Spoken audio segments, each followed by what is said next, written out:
So, Wireshark is not a disaster movie set in the wide open sea. It is a free, open source, and the world's foremost network packet analyzer.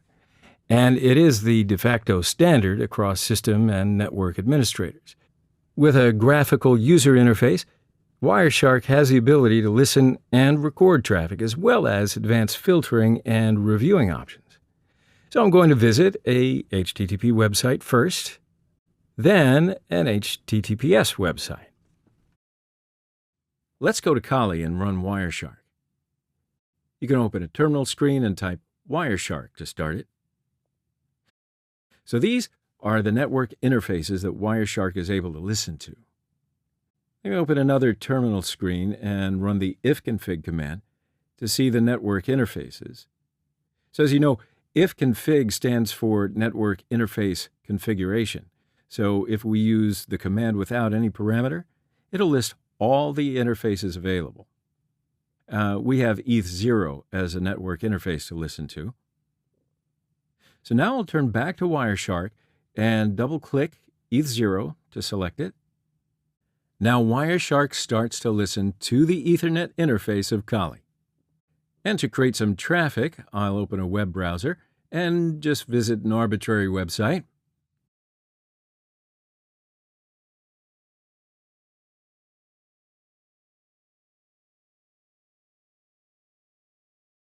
And now we have enough packets to examine, so I'll click the Stop button at the upper left corner of Wireshark to stop listening to the traffic.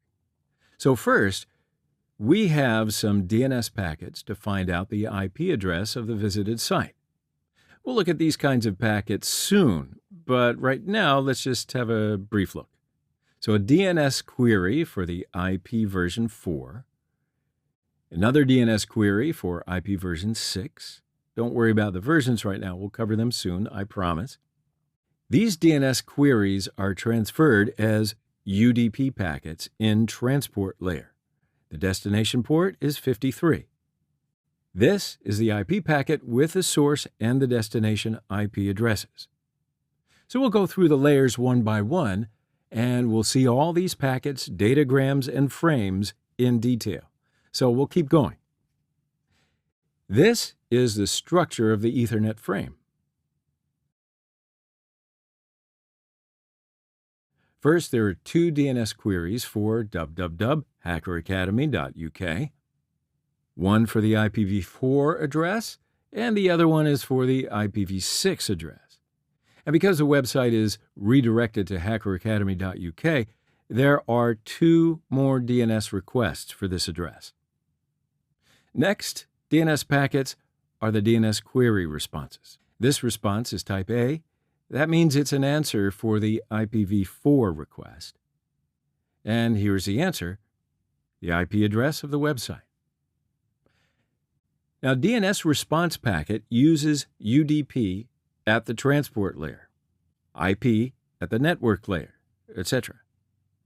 Here we have a TCP handshake between Kali and the web server. We'll also see this in detail later on. A SYN packet, a SYN-ACK as a reply, and an ACK packet to complete the handshake.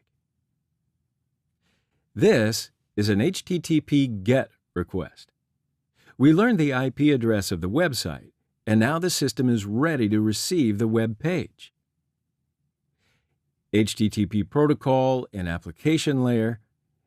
Now you can see the headers and the parameters of the request. TCP protocol and transport layer, source port, destination port, flags, etc. IP protocol in network layer. Here are the source and destination addresses. And Ethernet frame in layer 2. These are the TCP packets, which will build the HTTP response. So in this example, it's the web page. In other words, the response is transferred between the web server and our system as fragmented packets in transport layer. Here's the HTTP response, 200, okay. So the web page is received. And here's the data, which is our web page. These are the response details, response type, headers, etc. Here, there's additional information produced by Wireshark, which says that the HTTP response is created by reassembling 5 TCP segments or packets. So now I'd like to show you the difference between that and HTTPS traffic. So I'll go to the browser and visit an HTTPS page now. But before visiting the page, let's start Wireshark. Here's the start button. Continue without saving. Okay, now we have a clean sheet. So I'll go to the browser and hit enter. Wow, lots of packets in milliseconds. So we've got plenty of packets to investigate. Just click the stop button once again. Okay, so the DNS request and the response packets first. Here is a response with an IPv4 address. Here there's a TCP three-way handshake between Kali and port 443 of Google's web server. And now a client hello TLS packet to start the TLS handshake, again between Kali and Google's server. Now to get rid of the other traffic records, I'd like to filter the results by the IP address of the Google server. Now, while the mouse pointer is on the server IP address, right-click and go to Apply as Filter and select the Selected option. So as you can see here in the filter bar, the IP address is assigned as the destination IP address. Now, we only have to see the traffic where the destination is the Google server. But we'd like to see both the incoming and the outgoing traffic. So I'll change the DST part of the filter to ADDR and click the blue arrow to activate the new filter. Now we can see the traffic in both directions. Okay, so here we are at the Hello TLS message. Here are the details of the message. TLS uses TCP protocol in transport layer. The Google server replies a server hello message as the second step of the TLS handshake. Then comes the certificate and server key exchange, and the server hello done message is sent by the server. Kali sends the client key exchange, Google server sends the new session ticket, and the encrypted communication starts.